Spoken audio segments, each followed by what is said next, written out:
In this video, I'm going to show you how you can remove color shadings on your tables in Microsoft Word. Now, as you can see here, I have two tables and each has different color shadings. However, I like to go ahead and remove these color shadings so that I only have a plain table. If you find this video helpful, please like and subscribe to this channel. Now to do this, go ahead and identify the table you wish to remove the color shadings. For instance, I want to remove color shadings on this second table.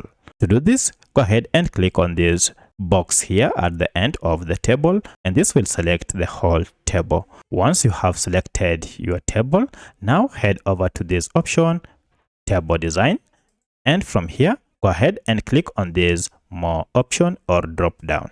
Under this, go to these various styles and you should see the first style is plain table, and here go ahead and choose the first option, plain table, which is a plain table here, and click on it.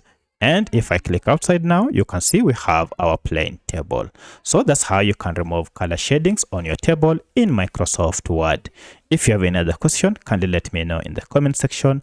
Otherwise, thanks for watching and let's meet in the next video.